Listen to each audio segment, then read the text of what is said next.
I remember everybody calling, like, man, your boy crazy. And I'm like, what happened? Because I wasn't watching the Pro Bowl. Brian Morgan is going to fake it on the run, and he's going to come up short. Sean Taylor. You was like, wow. That's why he can be known as one of the best safeties to play the game. Situation for you down in Florida. I heard you were, in fact, shot at. Did that make everything a little more real? How did that change you? Well, I'd rather not comment on it. It's just, you've seen a couple players in the last couple of weeks, be subjects to shootings, and it's just a life-changing thing with one shot of a bullet or whatever the case is. It changes lives. You're going to be a football player when you grow up. Today is the best day of your life. He might be the finest quarterback produced in the last 10 years. He needs to be like it. That's all I need. Fortunately for me, I didn't lose my life. Didn't lose my job. Football convinced me that life is a team game. Rest of your life, nobody can ever tell you that you couldn't do it.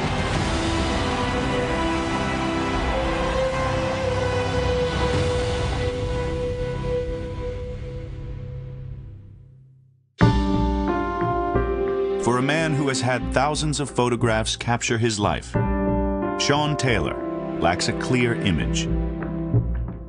During his career, he granted few interviews and kept a close inner circle. The public was never allowed to develop a full picture of Sean Taylor. Sean Michael Taylor was born to Donna Jr. and Pete Taylor, who parted ways before his birth. For the first 10 years of his life, he lived in the Miami area with his mother, great-grandmother, and half-siblings Monica, Jamal, and Sasha. The energy he had on that field was the same energy he had when he was little. Kicking rocks when we're walking home from school, asking somebody underneath the car, "What are you doing, sir?" Just always going, never stopped. He used to want to follow my brother all the time, and the three-wheeler bike, he used to always want to get on it and ride it with my brother, and so we ended up buying him one, and he loved it.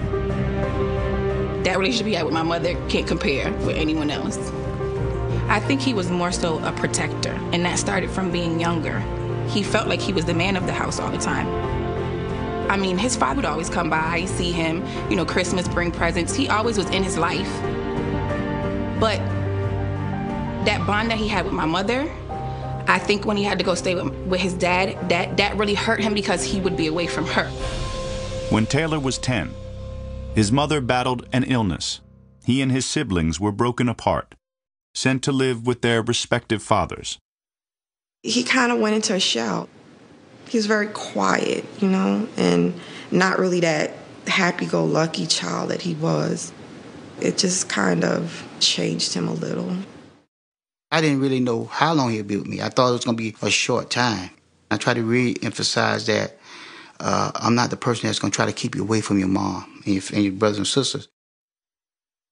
Taylor still felt responsible to be the man of the house for his mother. He planned to reunite and protect her children. He was like, "Auntie, I'm going to play football and I'm going to make money." He really wanted everyone to be together. He wanted his mom and his sisters and brothers to be back together. And I think that was his focus that drove him. Taylor started running back in safety for Miami's Gulliver Prep. His desire and gifts were honed by his father, who put him through a rigorous daily training regimen. Workouts could happen anytime, anywhere. We would get in front of his house, work out. His daddy would get us up, take us, trick us. Like, come on, let's go get some slushies. We get the slushies, and as soon as you get back in the car, he'll take your slushies and make you run to the house. Now you gotta run all the way home to get the slushies. Like, there's no better motivator than Pete Taylor. I just remember stories of Sean telling me about how they used to run on the highways.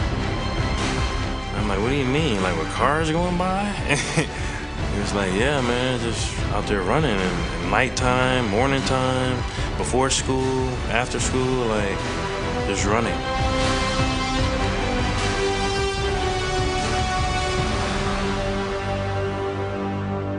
Relaxation did not come easy for Taylor. He bristled at the idea of someone outworking him. He was competitive in everything. In fishing, he was competitive.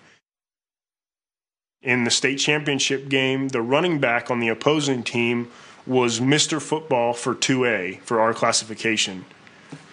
Really? Really? And you're not going to give that to Sean? You got to think Sean Taylor's just a little upset that Rashard Dudley got 2A Player of the Year. Sean was trying to rip that guy's head off every single time that guy touched the ball. You got to think Sean Taylor's just roaming that field, just trying to hunt down number 5, and every time those two helmets come together, there are words spoken.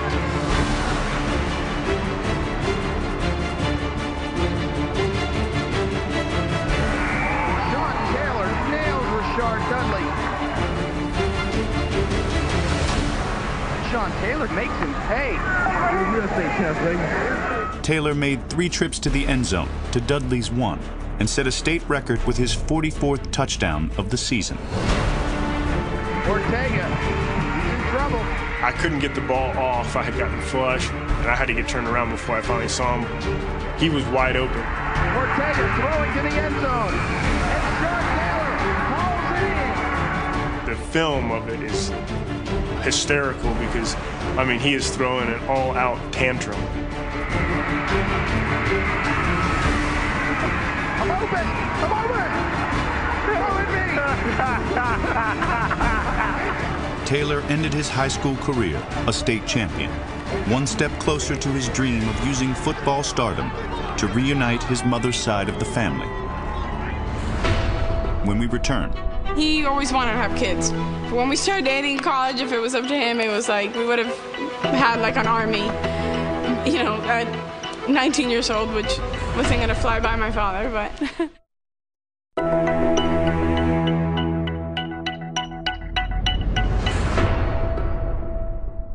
During high school, Sean Taylor lived with his father in the Colonial Drive section of Miami. He attended Gulliver Prep, a prestigious private school. But potential danger was never far away. This isn't a luxurious area. This is middle class, but at the same time, we're basically squished in between 2 hoods. A hood here. There's a hood right here, then there's a hood right here. So both hoods basically coming here, and then this is the meeting ground where the war could potentially happen. We had to find a way to basically, I guess you could say, separate ourselves from the negativity, things that was going on as far as in the streets and things of that nature, and focus just on sports and things that kept us in more of a positive direction. However, we always knew how to let it be known that we was never going to be pushovers either. I don't know if he was 14 or 15, playing basketball on the park. Somehow it got into some sort of an altercation, and a guy pulled a gun on him, put it to his head, and it jammed. He told me he should have been gone. And when it jammed, he knocked it out and ran. But Taylor never considered escaping the area entirely.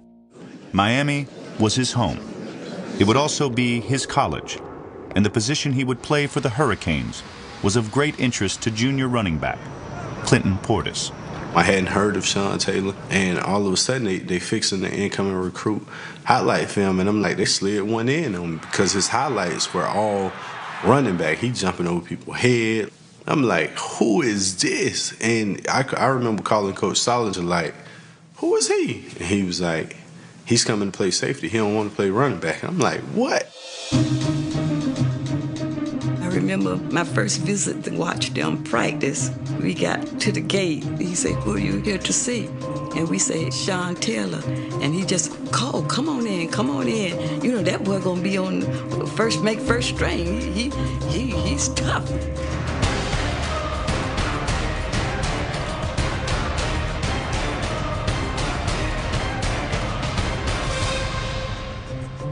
When I first saw him, I was like, wow, you know, a beast. You didn't have to touch that kid, man. He knew how to play the game. He's a man amongst boys. He's running interceptions back. He's running punts back. He was doing so much. Number 26 shows you why he's the #1 safety in the country. Definitely one of my favorite plays was against Florida State. PK Sam caught a pass. He just knocked him flat on his ass, made him do like a 360. At Miami, Taylor also started dating Jackie Garcia, who he had a crush on since high school. We had like science or something together, so I guess he went home that night. I met this girl at school. I like her, but I need to learn Spanish because she's Cuban. But he said, I don't want to learn Spanish. He started coming home speaking in Spanish, wanted them to talk to him in Spanish so he can be able to communicate. So. Was he able to pull it off? A little bit. His junior season, Taylor intercepted 10 passes to lead the nation. He returned 3 for touchdowns. It's just like tackle after tackle, interception after interception. He just went from like here and he just blew up. After just 3 years at Miami, Taylor declared for the draft, drawing the attention of a former teammate, now in Washington. I remember, telling Coach Gibbs and Greg Williams, we need to draft Sean Taylor. And he would call on the phone, and he'd go, Sean. He'd go like that. That's why he didn't hang up. I'm Sean Taylor, University of Miami, the hardest hitter in the draft. The hardest hitter in the draft chose not to attend it. Taylor stayed in Florida to celebrate with his family. He was actually living his dream. He slept his entire life on an NFL pillow until the day he got drafted. And I still have it. I was like, wow, he really did this. He was sitting there and he would talk to us and say, life is gonna change and, things are gonna be better. And, just, it was never about himself. It was always about everybody else, which made it even more. Excuse me. With the 5th pick in the 2004 NFL Draft, the Washington Redskins select Sean Taylor, safety, University of Miami. He was very proud. He was proud that he was going to be able to take care of us. Coming up. It was like when your dad took you fishing when you were 7 years old. You couldn't sleep the night before because you're like, yes, fishing. Sean did that with football. Football, I love it. Smash somebody.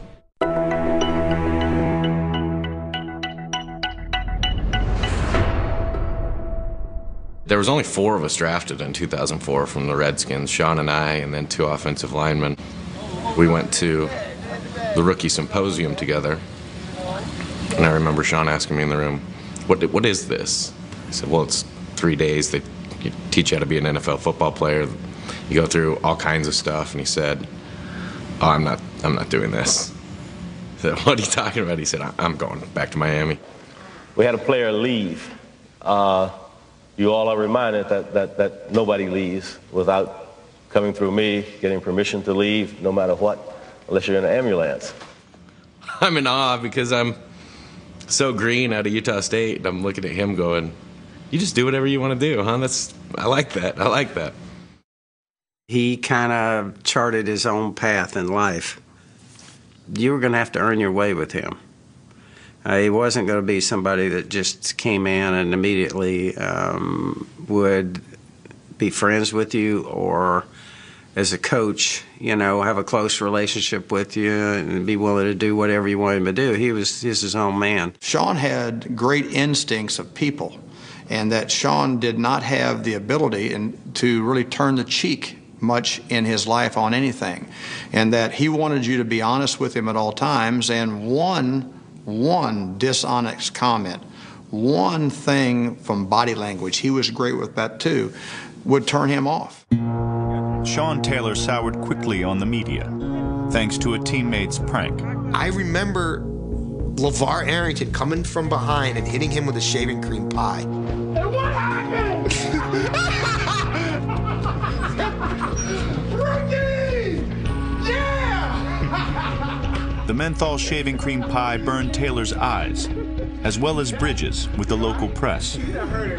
I really felt like that was it. Oh, man. He's like, who are you guys to laugh at me? from that moment, the media could only be a detriment. They would never get to know the real me. So why put up this fake facade and give you some BS quotes when you know I don't want to talk to you, and I know I don't want to talk to you, and what you get out of me isn't really even going to help you do your job. So F it. How would you grade day one? It's day one. Negotiations for Taylor's rookie contract were tense. While his agent changed 3 times, his stance with the media did not. As Taylor remained silent, the criticism grew louder. You know, he lead the rookie symposium, and you had the contract issues and everything else that was going on, and this is all before he played down. It was so much negative press behind him that, you know, I think he kind of went into a shell. Taylor kept his time in front of cameras to game days. In his preseason debut, he ended his first series with an interception. First game, NFL, he was the best player on the field, and you could see it. There is Sean Taylor. We talked about this rookie. What a splash he's already made. I said, all right, we got ourselves a Hall of Fame Pro Bowl player here. That's his 4th takeaway in 2 1/4 games for the Redskins. Everybody could see it. Even though all us are top flight athletes, it was something different about him, and it separated him from the rest of us. We were playing against Cincinnati. We talked about this play all week. And we were like, you know, Sean, you're going to go out there under Chad Johnson, make him throw it high, and I was going to get to, like, come over the top and, like, be the hero. And he jumps up and picks it off. Intercepted by the rookie Sean Taylor. You drew it up to be a good play, and he made it a great play. He made it a turnover. He made it something mere mortals can't do. God made certain people to play football for sure. He was one of them. But Taylor was not made to be away from home for long. He would always want to win because I think they had the day off on Monday, and if you win, you'd get Tuesday off. So he knew Sunday night or whatever, out of there, and try to catch a flight back Tuesday night. So he'd go home even if it was for a day. You never know, like he'll be gone, and next thing you know, like, who is that? Is him you're here? He's like, yeah, it's me. Even the roots Taylor put down in Washington had Miami ties.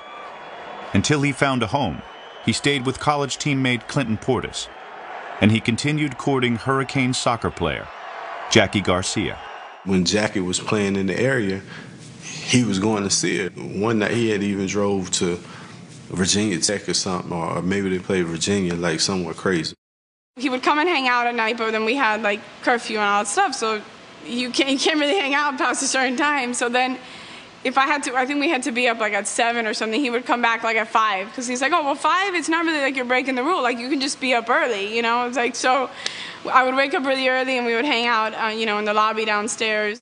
He would be at 8 o'clock workout group and lead the workout group. Like, I know he didn't get no sleep, and now you back in time for 8 o'clock workouts, and, you know, he the first one across the line, and then, you know, you will find out later that day, well, he worked out at 9, and he worked out with the 10 o'clock group. So you're like, what is he doing? And he probably get 3 workouts in when I couldn't survive one. But on a Thursday in October, Taylor missed team workouts. He had been arrested the night before after a teammate's birthday party on suspicion of drunk driving. How much have you had to drink? Just 1 drink? On the tape, Taylor tells the officer he's only had 1 glass of champagne, but refuses to take a breathalyzer, so the officer administers several sobriety tests. Taylor is quizzed about the date and time and told to touch the tip of a pencil. Taylor was released from custody in time to attend practice, but he chose to remain home. I get on the phone with Sean, like, what you doing? Like, come to the facility. He was like, man, I'm not coming over there. You know, like, the media over there, I deal with it tomorrow. Instead of coming to the facility, he go home and cook a steak and, you know, want to play Madden. And I'm just sitting here like, man, this dude crazy. The judge dismissed the drunk driving charge. Taylor, who rarely talks to the media, broke his silence briefly. I feel good, man. I'm glad to be living. Glad to be walking, breathing, smiling, talking. That whole first year, I think, was pretty traumatic, really. And I was kind of looking at it as a coach going, man, we got a great player, but this guy, he's going to be hard to handle. Up next. When my daughter was born, she didn't speak any English until she was 2.5. They communicated through broken Spanish. He was obsessed with her.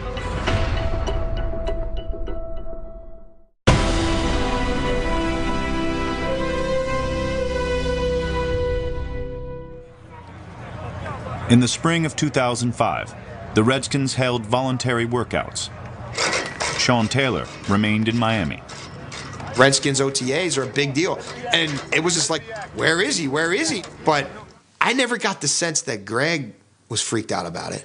We had little bitty safeguards going on where we were checking in with each other. No one else knew. I could trust him. He could trust me. He was spending time with his grandmother. While in Miami, news broke that Taylor was involved in an assault concerning 2 ATVs that were stolen from him. I was with him the day that he had to turn himself in. I think it scared him to death. You know, scared him to death. Some guys from the neighborhood took his ATVs. He knew who they were. People from the neighborhood were calling him saying, these guys have your ATVs and they're riding up and down the streets. And he called the police. That was the first thing he did. So after 2 or 3 days of getting phone calls of these kids out here doing pop willies and clowning, he made a decision to go get his ATVs. Taylor was accused of waving a gun and hitting one of the thieves during the altercation. Just hours later, Taylor himself was confronted. These guys came back, with some AK-47s, and if you're familiar with an AK-47, I mean, they call it a chopper, and it would just chop everything in the way. He said the bullets were just cutting through the house, and he had to barefoot jump the fence and take off. While Taylor was charged with assault, no one else involved in the incident was ever arrested. At training camp, Taylor declined to give his version of events to reporters. He was never one of those guys to be like, what you're reporting about me or the stories you hear are wrong, here's what really happened. And so from the outside world, when you hear those things, you perceive them as the truth. And then the misconception people have is that, okay, we hear these things about him living recklessly off the field, and we believe them because we watch him play football. And when he plays football, he's reckless. And so people thought that was who he was, but it wasn't. Even for his teammates, knowing what stories to believe about Taylor could be difficult, unless witnessed in person. When I first got here in 2005, I used to see this BMW sitting in the parking lot all the time. And I remember asking Porter, like, who car is that? He like, oh, that's Sean's. And he giggled about it. And so I'm like, why is this car here every day? And he like, oh, Sean, man, he normally runs home. So, I'm sitting here like, what? I mean, one day I caught him. I'm leaving out late, and I see him just running down the street. Those are things that now you look back at when we played the game, never got tired. That's why, because he put in the work behind closed doors that a lot of guys don't do. We'd be up there in the office and he'd go, look at that. And it'd be Sean before practice, running 100-yard striders on the field. None of the coaches told him to do that. Just in his mind, that was something he felt like he should do. 2005 season, we had so much fun. Before the Eagles game, I was just like, I was so pumped up. I wanted to do something different. We were on a national stage, and I'm just like, man, come on, Sean, like, let's do something. We're getting ready to play a game with Sean and Clinton, and they got striped socks on. What are you doing? These are the two guys who express their individuality through their wardrobe. It did, quite frankly, piss me off. I confronted him about it, and he goes out the next week and took 40, 50 pieces of tape and just taped up his face mask, which you can't do. I told the equipment manager, take the face mask off, get it off before he goes out there, gets another fine. And so they put it in my locker, and I'll be damned if he didn't go ahead and tape up the one they put on anyway, and he still went ahead and got fined. What a big guy for a safety. He can cover and hold to the hip. Oh, my! What a display I think he loved that part of it, but it was more than just a big head. He had unusual instincts for where the ball was going to be. I remember we were at Philadelphia. We had to win the game to get in the playoffs. And all of a sudden, late in the game, there goes the ball flying around. Who comes up with it? Sean. It's loose on the ground. 2 men, big pile up for it. Picked up by the Redskins. Sean Taylor off to the races. He had a knack for just big plays. He dives in for the touchdown, Redskins. Every game, he'd do something to let you know that he wasn't from this planet and all of us were. Feel great. We in Florida. Can't get no better. It's not a big game. It's just a game. And off to Williams. Into the line of scrimmage and taken down. Fumble on the play. The Redskins say they've got it. Marcus Washington loses it. Sean Taylor's got it. And he's off to the races again. Sean Taylor. He does it again. How about that? That was probably one of the best games that you see the playmaker in him and you see the nastiness in him. Sean Taylor and Michael Pittman squaring off. What you doing? Both of you. Look at my face. And he's gone. And you're gone. You're gone. I remember arguing, we in the ref face. No, he didn't do it, and we go back and watch film. And you just see big as day, the spit glob come out. The word we got is he spit in Pittman's face. He did it. What else you want me to say? You can't spit in anybody's face. Spit at him. Okay, all right, you got it. Taylor let his emotions get the better of him, on the field and in the delivery room. Sean yells out, I want everybody out. Everybody out. Sean, what are you talking about? I want everybody out. So he pushes everybody at the door. Like, man, what's wrong with Sean? Small. Little baby. She'll grow. Yeah, she will. He was very, very protective of her. Didn't want you to touch her, kiss her. You had to have blankets on. I used to tell him, boy, I have about 2 children. Get out my face. There we go. Come on, a nice print for Daddy and Mommy. Come on. And he had told me that he was going to put the fingerprints of the baby on his shirt. How does that ink print stuff come off? So I said, hey, did you put the fingerprints of the baby on your chair? He lifts up his shirt, and there's 2 fingerprints on his chest. This is your official I'm a Dad bracelet. Your daddy's really the best. Thank you, Alice. Your feet.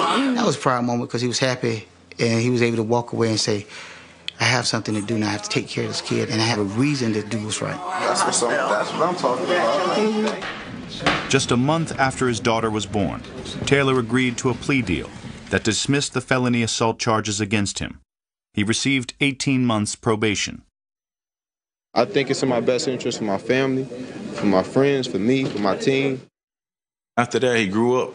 A lot of things that he did in his younger years, he cut out, like going out, hanging with certain people and doing certain things. After that event, he just stuck to his family, his daughter, and football. It changed. That thing clicked. And the little thing that he and I had from a family standpoint, his grandmother's standpoint, and now all of a sudden being a father, those things kind of clicked into him, and we all started to see a little bit calmer Sean outside the white lines. Between the white lines, Taylor was thriving. It's a jump ball. John Taylor there. He makes the interception.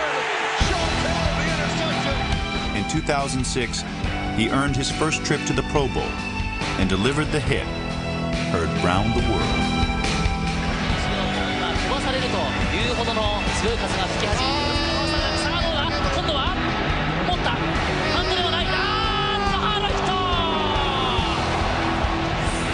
Pretty much translates in every language, doesn't it? Yes, it does. Up next.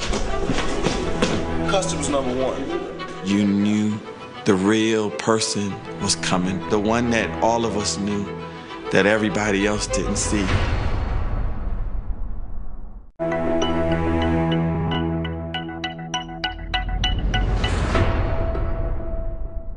He wanted to buy a house that everyone can kind of come together, all his siblings.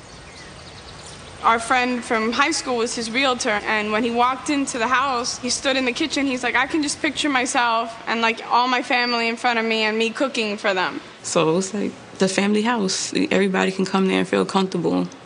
Whenever I was around all of them, it just made me feel whole. By 2007, Sean Taylor had accomplished his goal of using football to reunite his mother's side of the family. After the birth of baby Jackie, he considered moving to Virginia full-time with his fiancée and daughter. Taylor's coaches also had a move in mind for him, from strong to free safety. It took a while for me to convince him to line up that deep, but the time and distance that he could cover was amazing. He was everywhere. Like, it didn't matter. Short, long, medium, run, pass. He was there. You would think it was 11 Sean Taylors, and there was only one. You know what? He intercepted Brett Favre. Had 2 that day. He dropped 3 other ones. He should have had 5 that day. Brett was looking him off to the last moment and slinging it to the next sideline. Sean would turn around and go beeline. And watch Sean Taylor, when Brett Favre turned that one loose, it looked like it was going to be an easy completion and probably a touchdown.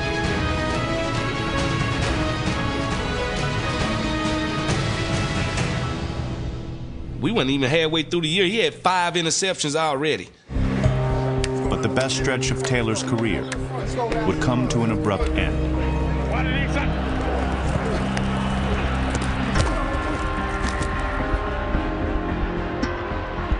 Sean Taylor limping off the field. He's got something going on. He's not healthy at this stage of the season right now. The same day as his injury, Taylor's mother reported an attempted burglary at the family's Miami home. I was in the training room. He was in the training room. He's like, hey, somebody tried to break into my house. And I'm like, dang, you know? And he's like, man, they lucky I wasn't there. And he's like, man, my kid and my girl be there, man. I don't want them, somebody's doing this to me. Sean Taylor's home has been broken into. Someone pried open a window, rifled through his drawers, and tried to get into his safe in his bedroom. We weren't allowed to go back to the house.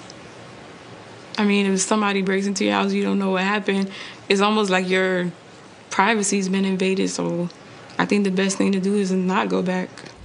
While his teammates traveled to Tampa, an injured Taylor flew to Miami to check on his home and family. We woke up that day and we went on a bike ride, and then that night we all went back and I cooked, and we spoke about like that we were gonna, move to Virginia and we were gonna start he called it our niche there, and it was like the sense of like peace inside of him, it was just like, I remember like going to sleep that night and being like, God, like if it could just be like this every day, like, wow, like my life is gonna be amazing. Some jolting news off the field on Monday. Redskins safety Sean Taylor in critical condition after he was shot in his Florida home early Monday morning. Police officers were dispatched to Taylor's Miami area home at 1:45 a.m. and Taylor was later airlifted to a local hospital. The first thing I was thinking is, where is he? Why would he be shot? He's not even supposed to be here. Like, I didn't even know he was in town because he really didn't tell too much of us that he was coming that weekend. He was home with his girlfriend, Jackie Garcia, and their 18-month-old daughter. They heard noise in the living room, were awakened, got up. Sean locked the bedroom door, went under his bed for a small machete that he keeps under there. By the time he got to the bedroom door, it was burst open, and 2 shots were fired. One hit him in the upper leg, and one hit the wall. He was bleeding profusely from the leg. Apparently, his femoral artery was hit, and he was bleeding out. I went inside the room. He was laying there. They had some machines hooked up. I was holding his hand. I was talking to him. Just say, hey, it's going to be okay. You got to fight. I say, regardless of what, you understand, it's going to be a struggle. You have to fight. You remember hard work. You got to push through this. After a day-long stream of grave news, a glimmer of hope came Monday night from the bedside vigil for Sean Taylor. The doctor asked him to move his eyes. He responded. And he also asked him to squeeze his hands, and he responded. although, you know, there were reports saying that, you know, he was doing better, it didn't look good at all. They were giving him a blood transfusion, and around the bed they had like sheets, and as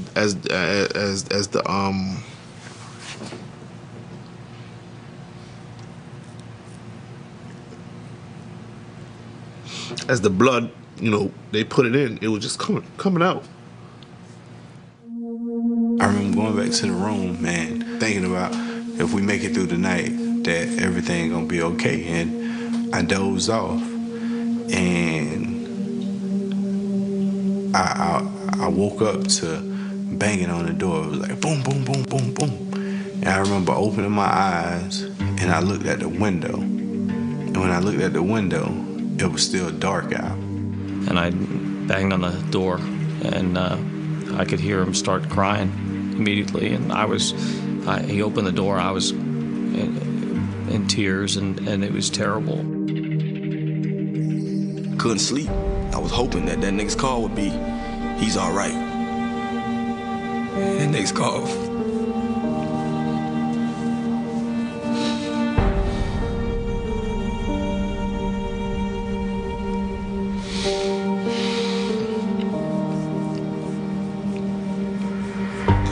That nigga's call was the worst call I probably had in my life today.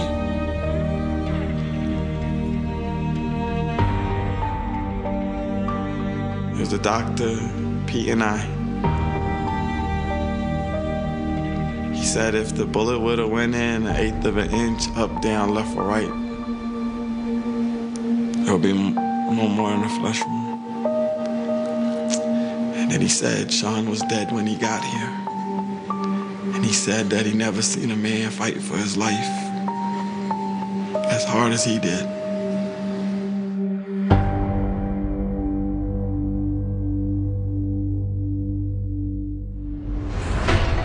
Coming up. I've gotten to tell stories about Sean more because people ask me, why am I wearing number 21 to practice? I just loved it, and I want everybody else to.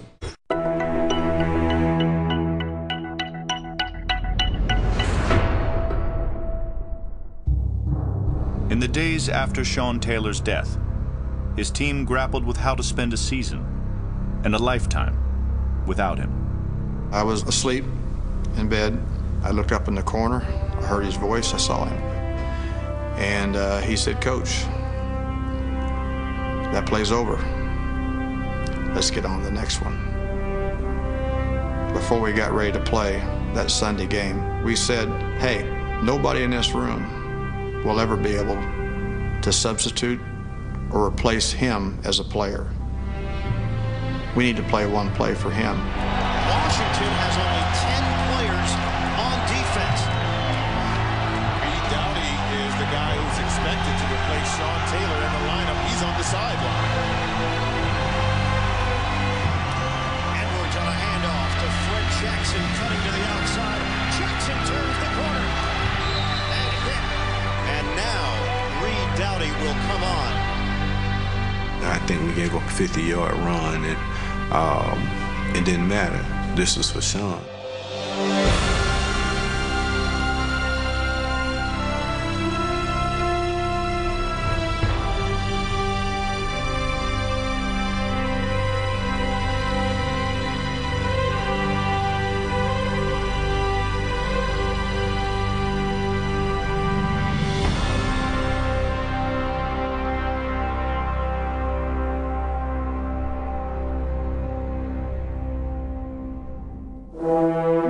Some did not wait for details to emerge about Taylor's murder.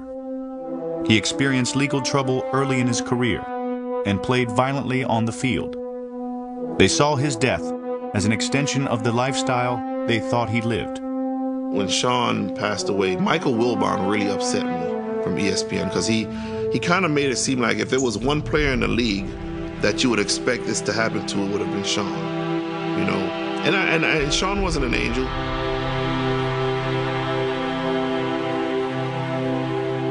Colin Cowherd was on ESPN radio, and he's talking about how this is what you get This is the natural reaction to your actions. This guy asked for it. Act like a thug, want to be a thug, die like a thug was basically the connotation of what he was saying.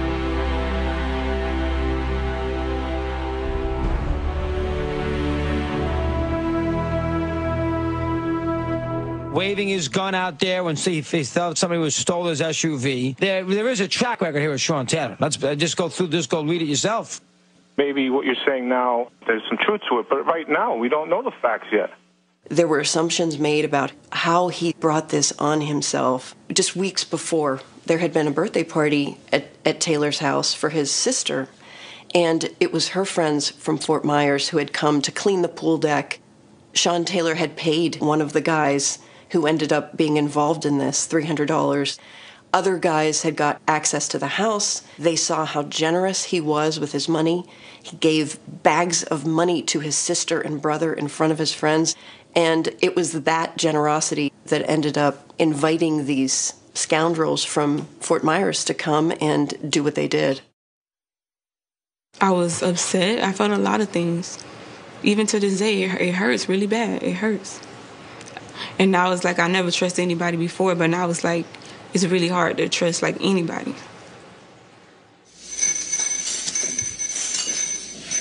Hey, Your Honor, I want to actually just speak to the family. I had already made up my mind that I was going to forgive him. But I wanted to know if, he was worthy of it. I know my words may not mean much. Over the past 6 years, I learned that Mr. Taylor was a good man. And I'm not making excuses for my decisions or my actions. He was trying to say he was sorry, but he wouldn't look anybody in the eyes. I stood up and I said, look at me. I live with his death every day, and I'm going to have to live with the consequences. And I'm truly sorry for your loss. I wanted to know if he really was sorry. He wouldn't look.